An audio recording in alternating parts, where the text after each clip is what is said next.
Day and welcome to the Woman and Finance channel. Today I am talking about a topic I have zero cooking clue about.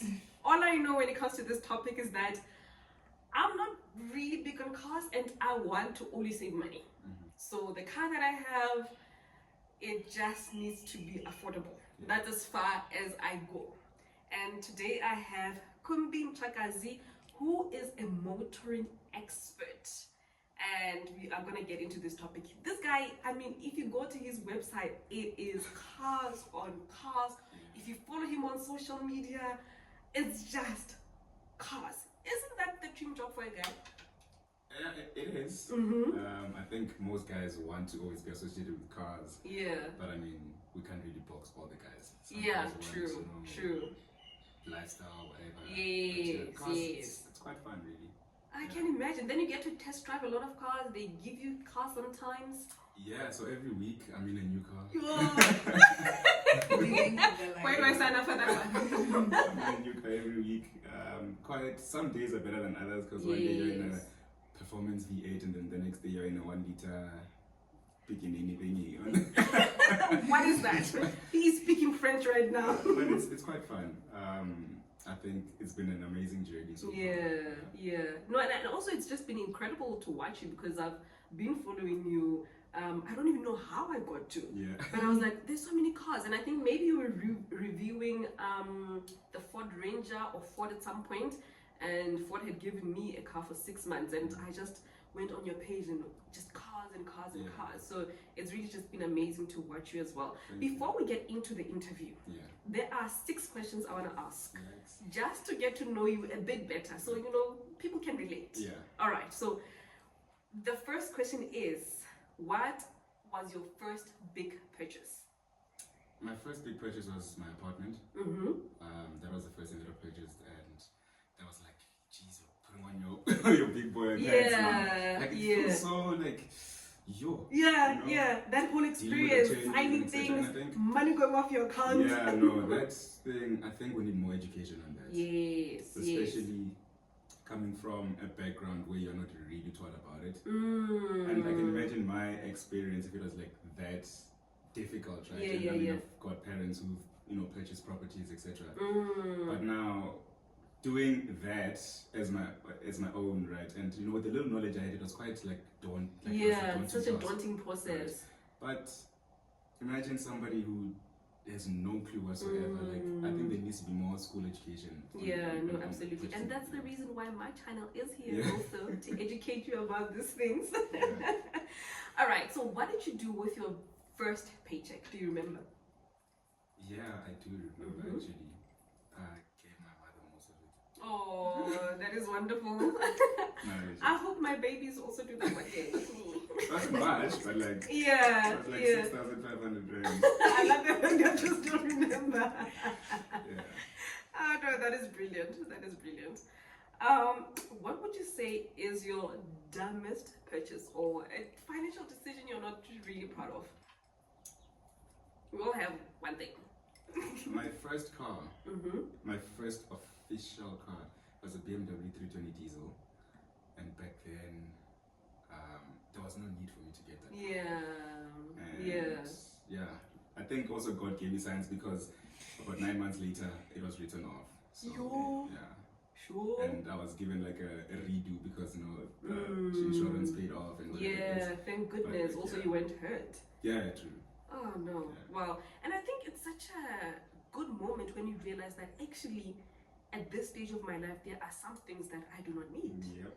And that was that thing, because when I look at it now, geez, service, maintenance, etc. I think I just looked at it from, I can afford this car, and that was it.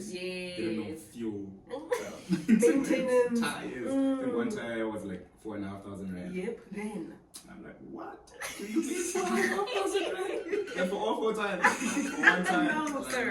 What? That was a really ridiculous purchase. Yeah. And I think also as when you're starting to work, and I think maybe for someone who does love cars, it's such a moment like, okay, no, I want to be seen in this car. Yep. And you don't really consider all factors involved. And this is the one thing that people do, right? you start getting money or your first salary, etc. You go to a dealership, they pre-approve you for this much, right? And you're like, oh, this car's gonna cost you 5,000 rand. Like, oh, I can do it. You know, I can do it. And then there's so many, and I think only when it's been approved, right? And you get to the dealership, and then they're like, oh, but you have your insurance. And they're like, okay, let me quickly call it. It can't be that bad. Yeah. Then you call insurance. It's an extra $1,000 now. 2,500 rand, or whatever it is. And then fuel and all these covers that you need. I think when you get when you finance your car, I think when your car is written off, and they cover also for shortfall cover. Shortfall cover, yes. You don't think about all those things. No, and all that quickly. Next thing you're paying 20,000 rand for your car. All right. So, what about the best money decision you've made so far? So what would you say that is? That would be before my son was born. Started like a savings. So like when my son was born, I didn't have to worry about. I think we didn't have to worry the first year or two, like his nappies, all those things, and I think those are things that sometimes catch you offside. Sometimes it's the small stuff that actually add up and it becomes a big deal. So I think opening that little account for him, and that was just like, okay. You are a wise man. You are a wise man, Kumbi. You try. I try. I try, That's all that matters. The last question then is, what is the one thing you do not compromise on now? So, for example, I'll give you an example. With me, it's holidays. I have to have my holidays. So for you, what is the one thing that you don't want to really compromise on so much? Yeah, the one thing I don't want to show myself.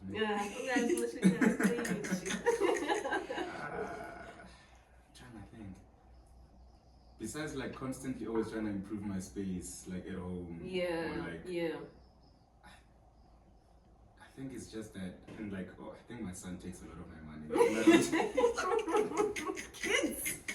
I don't compromise on him, I think. Yeah. And somebody say no, it's bad, but like I think when my son was born, I told myself like I'm not going to let my son live the way I lived. Right? Not like I lived horribly. But you just wanted so whatever he wants, best for him. I think that's wonderful.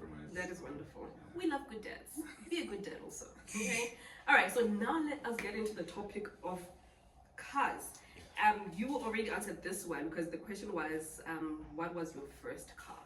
So we know that it was the Beamer. Yeah, it was a BMW 320 diesel. It was a beautiful car. I can imagine, and the way it goes. Just the talk. It was just like, oh my word, it was like, really good. But most people didn't believe that it was my car because like back then the stigma was like you drive a 3 Series, you're probably like in your late 30s, you've got a family, yes. There was just a stigma associated with those cars. It's very young at that time. But I mean, he did it. It's a lesson learned. So you are a motoring expert. How do you become a motoring expert? Jeez, I get asked that a lot. Because such an interesting career. Yeah, true. Literally, I went to your website. I'll leave it in the comment section below. It is cars and cars, reviewing cars, talking about cars. That is very interesting. Yeah, it is. So I started blogging about 3 years ago, and I was just writing, putting stuff on my website. Till one day, obviously, brands still notice. Yeah. And they're like, oh, do you want to jump into one of our cars? Like, oh, okay. And I had no idea about the space, right? I'd seen people and whatever, but I didn't know that it's accessible to you too. So that's what I did. And then luckily there was a friend of mine, Bushle Matulini. He was on 702.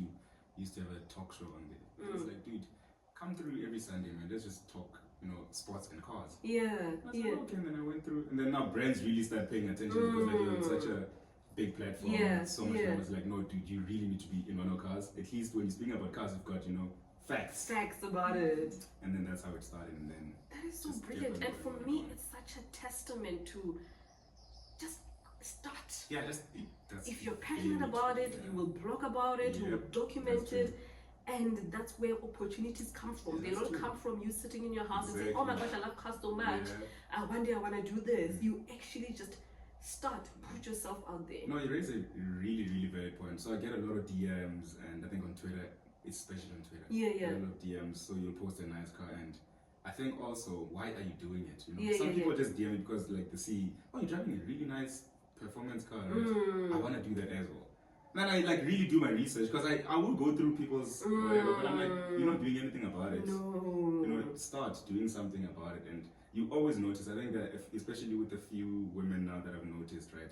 That are really wanting to get into the motoring space, and they're doing something about it. They're doing something about it. Doing something about it, and especially on YouTube. There's one name I actually want to mention. No, 100%.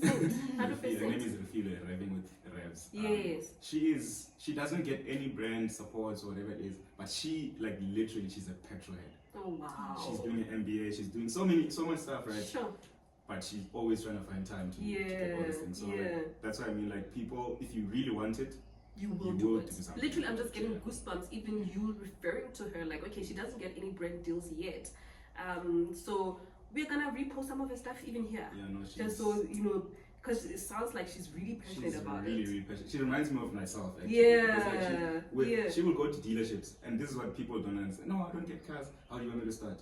Go to a dealership. Go to a dealership. They don't just some content around any car. Like really, you don't have to be given something for you to do something about it, right? Because it all starts. And that's how the industry starts. Any industry, whether you're in IT, whatever. You've got no experience, but you need to start doing something. Absolutely. I love that.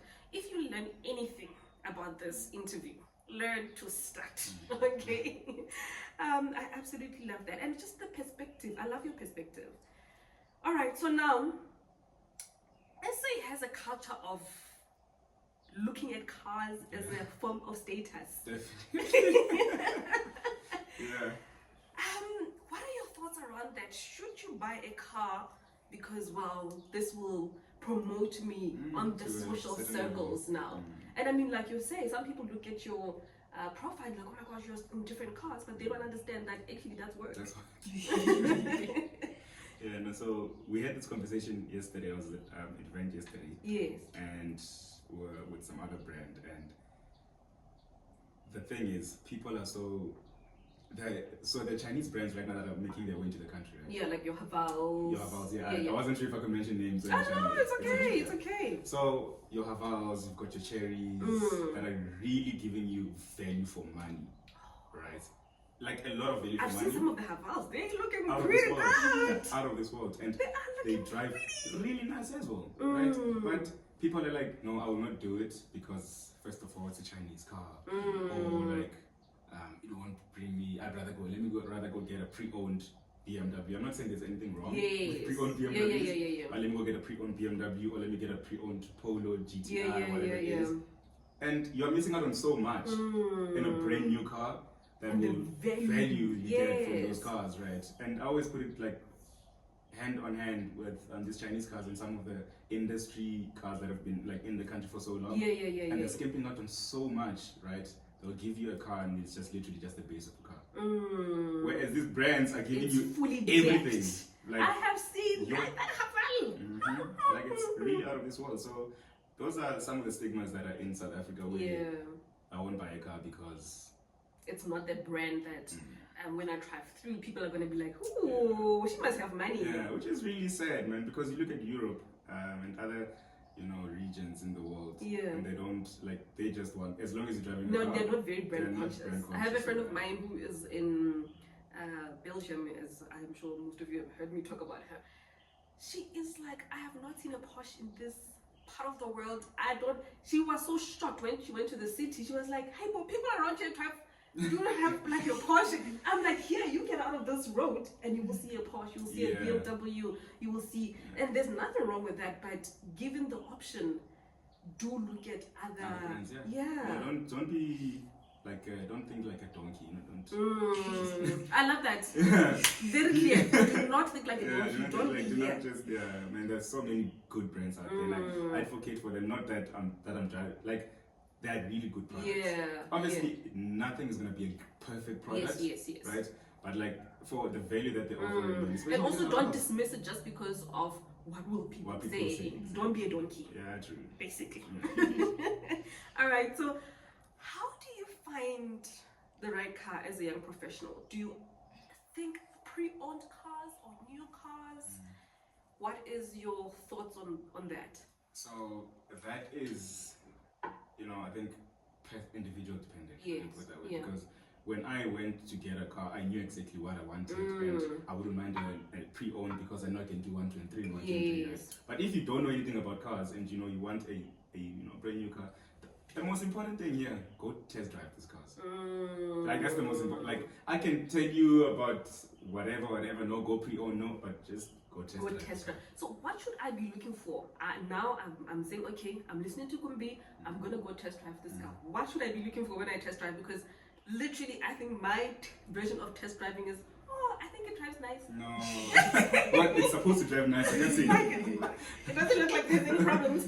But what should I be looking for then? So you need to look out for stuff like, has it been in an accident before? Like obviously it's pre-owned now. Yeah. Has it been in an accident before? Like does it really? And switch off the radio when you test drive your cars. Like switch off your radio. Do not test drive your car, and because then you're missing out on so many things that are happening on the exterior, like little creaks and whatever that's happening or whatever is happening that you can't pick up because you must always, that's a red flag when a sales person says, no, let's turn on the radio, no, listen to the sound system. No, you've got enough time to do that on your own. Don't do that. I am mind blown. Like it's such a simple thing, and like it's simple you would literally miss things on red flags. Yes, those are red flags. Like why I'm gonna live most of my time in this car. I'll listen to the radio. You understand? Like that's a small thing. Like I listen to the radio or whatever it is. Like don't do stuff like that. And also drive that car hard. And if he says no, drive that car really hard. But where do you do that though? Let's say you are buying it. I don't know, like in an area where it's like a very small. Like there's lots of traffic lights, or you actually have to tell them that okay, let's get onto the highway. Yeah, you need to get onto the highway. Wow. Like you need to put obviously sticking to there was speed limits, etc. Yes. But drive the car really. No, I really am. Drive the car really hard because that's when you pick up things like it's bumpy, there's something, am I going to be able to live with this guy on a day-to-day or not, So I just drive really hard, turn down, like switch off the radio. I switch off the radio. Wow. I always tell people that, like, this person said I was playing really nice, the car sounds amazing. But my brother, my sister, what do you mean? What do you mean? Like, you're going to have to deal with the car, not the sound. Exactly. Sure. It's such an epiphany, just not about cars, but sometimes the small things that we miss that are really the most important things. Yeah. I mean, I would have never thought that's a tip, but it actually does make sense. Yeah, true. I think even when you do your research, like always, I know people open the engine and try and, oh no, the engine is clean. No, the engine will always be clean because they can just clean the engine. Yes. Right? So, no, the car looks nice on the exterior, no, whatever, let's pump up the music. Nah, don't do that. I once had a horrible car buying experience actually where I literally had to, and it was finance, then I had to literally cancel the entire deal. Yeah. Sure. Because the car, I missed out on simple things. Simple things. And also I just, sometimes you'll see something, but because you really like this car, you're like, no, man, it's fine. Yeah. You make excuses like, but it's not such a big deal. Exactly. Don't do that. Sure. Like, listen to your gut. Don't be so excited when you're making such a big purchase. That's true. Sure. Okay, so now you actually just brought something into my mind. Now you have, especially for pre-owned cars, there's that Decra thing where you can what is it? Decra, yes. So you can take a look at the information. How reliable is that information? Yeah, I always, and they're probably going to come for me, the people at Decra, for this, but I always say that there's so much corruption happening there. Like, I can take my scrap and it will pass. You understand? I think we need to be more... You need to be way more prudent. So what can I do? Let's say I have viewed this car, it looks like a good car, and the Decra report is whatever it is. What actions can I take to be more prudent, to say, okay, I know that I'm buying a good thing, or this is crap? I think if if you have access to a mechanic, right? Yeah. Somebody you trust, a mechanic you trust, like, listen, come with me. And actually, don't be afraid to pay people also. Because this is a big purchase that you are going to be with this thing 200,000, 500,000, yeah. whatever it is, and yet you can't pay someone 8,000. Yeah, true. You have to look at things objectively. That's true. Don't compromise. Pay the money. Yeah. And take a mechanic with, because this deck reports, especially as of late. I mean, I've seen cars that are passing and cars that should not pass. I mean, you look at our roads, really, the cars that are there, and some cars that should not be there, yet they're on the roads. So, like... Sure. But I guess to protect your peace, take a mechanic if you can do that. Actually, you should do that. Yeah, don't say if you should do that. It's a prudent thing, because next thing is just tears. You're crying here, oh no, this car is this, and because you were not prudent enough and you didn't want to pay 1,000. Yeah. Okay, all right. Should you have a deposit? You advocate for people having a deposit before buying a car? Because I know some people, some banks or dealerships can finance the whole thing. Is it just a more prudent thing or what? I mean, I don't mind. I mean, I'll always say yes on a deposit, right? Because like it shows that you've saved up for a while and you want to, you've got your financial stuff in order. You don't just wake up and say, I'm gonna go buy a car. So I'll always advocate for having a deposit. But if you don't have a deposit, there's nothing wrong as well. Yeah. Just make sure that obviously your rates, etc., you negotiate properly there. But that's your finance stuff that you know. Okay, so how can you negotiate? I mean, obviously, I know from one thing I realized, especially when it comes to interest rates, normally when people graduate, they go get their first car, you don't have any massive credit history. Normally the interest rates are much higher. And what do you say, like, do you think it's a practical thing to tell people, maybe for the year just build your credit score and find another way to get to work or means of transport?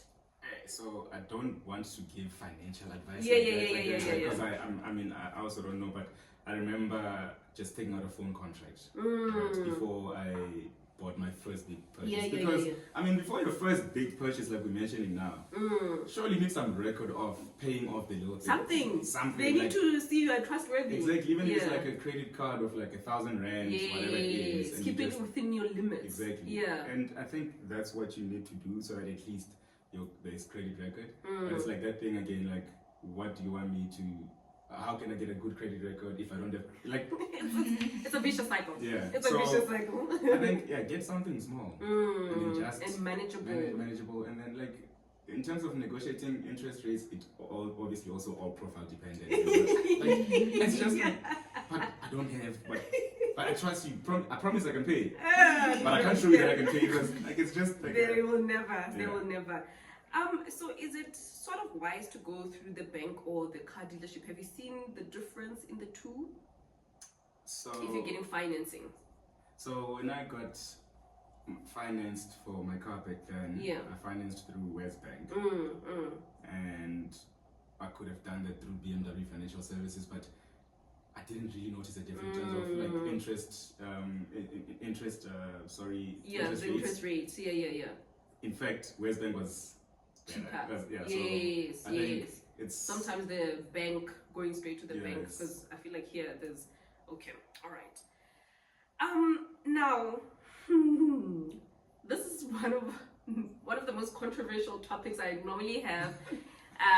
And it's around balloon payment. I am definitely not an advocate for balloon payment. What is a balloon payment? So, in simple terms, a balloon payment is a portion of your entire value of the car. Right, and a portion of that will be paid as your last installment. So, if you're paying 5,000 rand every month and you get a balloon payment of 40,000 rand, on your last, on the 5th year, whatever it is, the last payment that's going to go off. It's 45,000. 45,000. Yeah. 45,000. So where are you going to get the 40,000 from? So that's always my question, right? If you're going balloon payments, you surely know that I can probably save. You've calculated. And say I can save this much every month, and by the time I get to that final 5-year whatever the last installment. Yes. But then now also, I mean, it's an option. It's an option, right? But it's quite hard because usually most of these people are refinancing that balloon payment, that money, if they let you refinance it because it all tracks down on your credit credit score score again. and that entire cycle, right? Yes. But there are cons, or there are pros and cons of balloon payments. But yeah, people always seem to. They always seem to mess up at the end, and I think the only reason is, yes, you can think, okay, I'll calculate, I'll save, but life happens normally. Yeah, that's true. That's the biggest factor for me when it comes to balloon payments, that life happens, you're not able to save the 40,000, the 120,000, whatever that amount is, then at the end you have to refinance this thing, and refinancing also means you're taking on extra debt. It doesn't mean now you're gonna sit there and it's just gonna disappear. Balloon payment does not disappear. True. It never ever disappears. Now you need to refinance. Let's say you've been in a bad situation, now the interest rate is higher, making this thing way more expensive. But if you are prudent enough, it can work. But a lot of the times, we don't have that prudency in us, unfortunately. True. But I think for me, here's my thoughts on, right, in terms of if you're taking out a balloon payment, you're saying, no, I'll save every month. Why not just put that money in? Yeah, but then just put that money then in. Yes, make your installments higher by that amount. Because I can save 2,000 rand every month, and then I'll pay that balloon payment. But this balloon payment right now is better because I've got a lower monthly payment. But I'll save that 2,000 rand for a balloon payment, and then next thing, it's a double-edged sword. Yes, and I think you just need to be clear about what is it that you want to achieve at the end of the day with your finances. I guess it's also just being excited that I can potentially drive this car that I couldn't have otherwise not been able to afford. But have you seen with salespeople, just like those people? There is nothing that I don't like more than car salespeople. There you have it. I don't like those people. Yeah, those people will sell you heaven on earth, right? And today he's at brand A, and he is telling you about how great this brand is and how bad brand B is. Tomorrow is at brand B. And telling you about how terrible brand A is and whatever, and also trying to push you into getting one to, no, let's do this. And I think doing your own research and like literally that's important. When you go to the dealership, yes, he's going to help you, but you must know exactly what you're like. Go with don't your listen. own information. Because their motivation is to make a sale. Yeah, that's true. Right? So how can you trust someone who is their livelihood is dependent on making a sale to give you correct information? It's impossible. Yeah, true. And they will put everything on like cars that you don't need. Things. No, you need this. Obviously, the price is going up. And yes. up and up No. and I up remember and up. when I went to a dealership, I knew the car that I wanted, but it was like I'm giving myself 6 months, 8 months. Let me just go through the process. I left there thinking the one that I wanted. No. I'm more suited for the next one. Yeah, he sold you. He got you. I got it. I was just like, I don't know, man. I can afford this one. I deserve nice things. Yeah, that's true. And that is, there's this thing that they do, like, no, this 2,000 rand is just going to be like 200 rand on your monthly installment. What do you do 200 rand anyway? You probably don't see, like, and you are falling for all of these things, right? And you're just like, You're very right, 200 rand. And it feels like someone's validating you, like you deserve better. Yeah, that's true. You know? They know how to play with your emotions, those people. And also, like, even with the balloon payment, I have had so many people who have come back to me and said, Makwan, I did not even know that I had a balloon payment of this thing. It shocked me. Where did this thing come from? But also, I think there was a bit of irresponsibility from that person and not reading the entire, because don't just, when you get to, obviously the day you collect your car, there's signing. And some people are just, because you want to get off and take off the veil of the car and, the balloons and the picture. And the champagne. And also, you are paying for those things. Yeah, right? You are paying for it. It's not free. There's nothing for mahala. People say, oh no, it's the champagne. That ribbon, it was included in your price. In all those fees, you have paid for that ribbon, you have paid for that shampoo. On the road cost, I think that's another thing that these dealerships are really, really killing on, man. Because they say you're registering a car on the road cost and it's almost like 6,000 rand or so. And I still don't understand. I think I need to do more research on that. But there is no way it costs 6,000 rand. But I guess they're also factoring their own travel time. Yeah. And whereas you can do that on your own and it will not be over 1,000 rand or two. Like literally, information is power. Yeah. And using that information, I always say, is wisdom. Because sometimes the information is there, but we refuse to just calm down. The excitement gets the best of us. So let's talk about insurance. Why do we need insurance? Car insurance. Yeah. It's expensive, man. Kumbi. True, it's expensive, but we need it. Yeah. Right? And I know people were like, no, I won't. I'll save up. Yeah. That's the favorite one. I'll save up. And when something happens, I will have money. I'll have money and I'll put it. Now you hit my 2022 Range Rover Evoque. With your savings. Now, sure, you can fix your car, but what about mine? What about mine? Understand? So there's all that stuff that people don't realize. Or if you're not going to at least take out insurance, take out then third party. Third party, yes. Then it's protect cheaper. At least Protect other people. Yeah. But insurance is important. Insurance and shortfall cover, I will always advocate for. Yeah. And you know what? I always give this example, Kumbi, where I say, imagine you just drove off the dealership. You've had your car for a month because now you're saving, you're going to start saving. You get into an accident the first month. What have you saved? What are you going to do? Oh, you have your savings. You never thought about it that way. You have saved yourself 2,000. Let's see how far your 2,000 can take you. My way quoted you 3,000 rand, so I'll save 3,000. You have 3,000 yet. You got damage with 300,000. Okay, yeah, please get insurance, guys. Please do get insurance. It's you should make it a priority, and also it's part of adulting. Yeah, it's true. The moment you said that you're doing the big boy or big girl purchase, you should know those things. You should. I love that. I'm just cracking herself up in the background. Live by faith. No. You know, just live by faith. But okay, I must tell you a secret to all the other 22,900 people watching here also. At some point in my life, when I used to have my paid-off car, I was living by Jesus. Yeah. Jeez. And my husband was like, there is no way, you are crazy. So completely nothing covered, just the blood of Jesus. Blood of Jesus.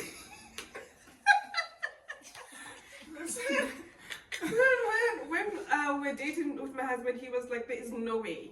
And he talked specifically like, okay, you can fix your car because it's already paid off, it's your little car. Yeah. But what about the next person? The next person, yeah. I always. You will be in financial distress before you start your career here. That's true. So literally, he literally forced me. But yeah, the blood of Jesus was doing it for a whole year. Imagine bumping a Ferrari with your man, and now you're like, yo. Those are things I don't want to imagine. Yeah. Even and I want to give you an example. I'm ousting myself here. In that year, I can't remember what was going on in my head. I had parked. And you know, like the cars are going behind me and whatnot. And for some reason, I did not look. There was a car behind me, and I was like, "Why is this car not moving? I'm reversing." Thankfully, that guy had it was the car that you were driving now. The Jeep. Yeah, the Jeep, and it had like a whole thing in front. So I did not get to damage the car. Yes. Okay, cool. And I was like, I've never tried. So you damaged your own car, but not his. No. But thankfully, that was the time. Had you had stepped in, like, girl, you have to wear your big girl pants. And I love that what you just said. It's so important that if you are going to make big purchases, make sure you get the full package. Yes, true. Don't skimp out on anything. Yeah. Just make sure that you're doing this. You're commit. If you commit. Okay, now let's talk about some safety tips. What are some of the things, especially I think of the women, but hey man, this so men and women as well. What are some of the things that you can just do actively when you get into a car, just to know that you are safe? Just be alert. I think one of is one of those things. Getting into your car. Here's the first thing, right? Yeah. And this is even before you get into your car. People undermine the value that you get from an advanced driving course or a safety driving course. And those things are important. Okay. I'm fortunate that I get to do these things right, like all the time. Yeah. They literally change the way you you do things in your car, from the way you sit, from the way you're looking outside and the car that's in front of you, you're following I am distance. giving myself an advanced driving lesson. Literally 2,500 rand. I am go into those things. That's an investment. It's an investment, and just how you drive, and those things are so important, right? And I remember when I first did my first one, and I was like, what? I used to be that person who drives on the bumper of another person. Yay. But you don't realize that if this person suddenly stops at the speed you're traveling at, you are going to go through that guy's dashboard. You understand? So things like that, just your following distances, the way you sit in a car. No people who are sitting like I know the the cool ones. You know, the polo drivers.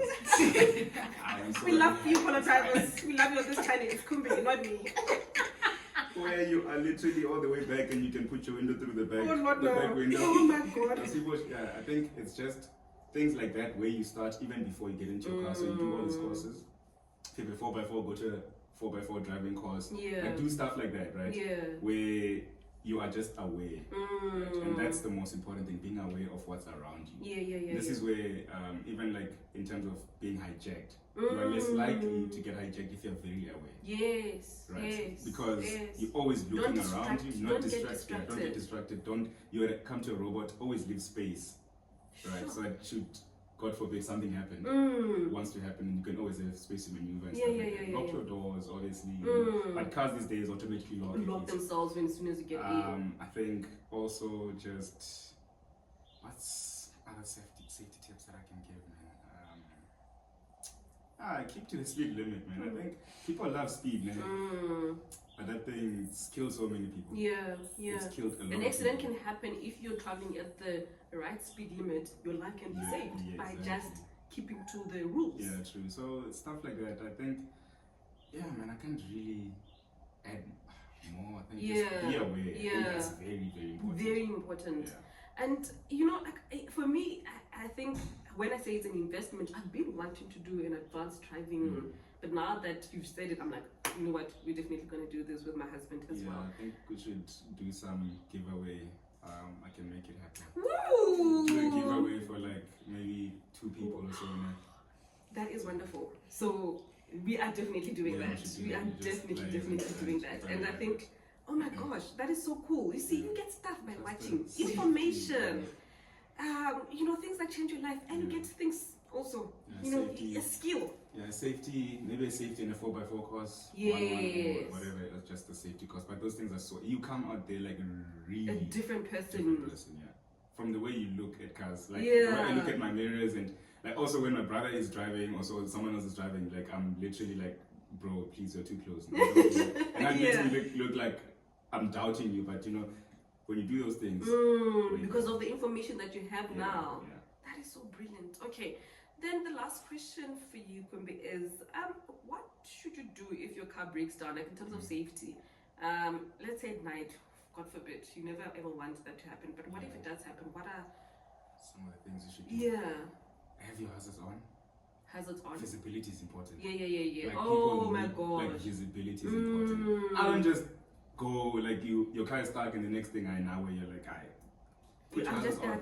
Visibility is important.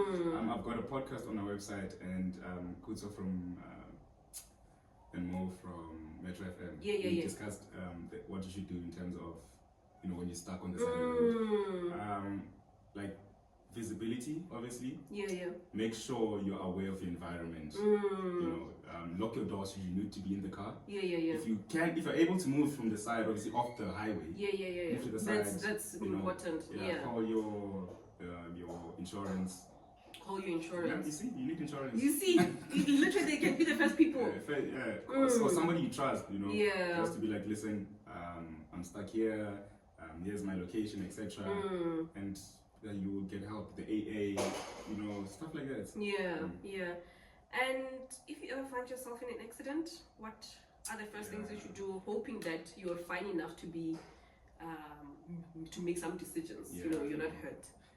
Make sure that you get the details right before anyone moves anything. You touch anything, whatever it is. Take pictures. Like, you know, sometimes There are all these tow trucks around. There's so much happening so fast and everything. You forget all these little things to do. Like next thing, your insurance is asking, okay, pictures for this you don't have. Okay, can you the other driver's details you don't have. The car details you head into, whatever it is.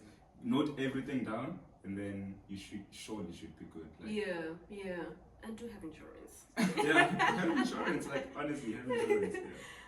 Kumbi, it has been such a pleasure talking to you. I've learned so much about cars, and I am definitely signing up for an advanced driving thing, because I think it's also a skill that that no one can take, and we are going to do that giveaway. Safety driving course. Yes. We'll decide on the details, and we'll definitely come back here. Thank you so much for being here, for honoring us with your time. I really appreciate it. Thank you so much for having me. Like it was, I'm always talking about cars and literal car reviews. This was like very refreshing. Just talking about things that people hardly talk about in the car space. No, I really appreciate it. Thank you so much, Tribe, for watching. Remember to like, subscribe, and share this video. And we will see you soon.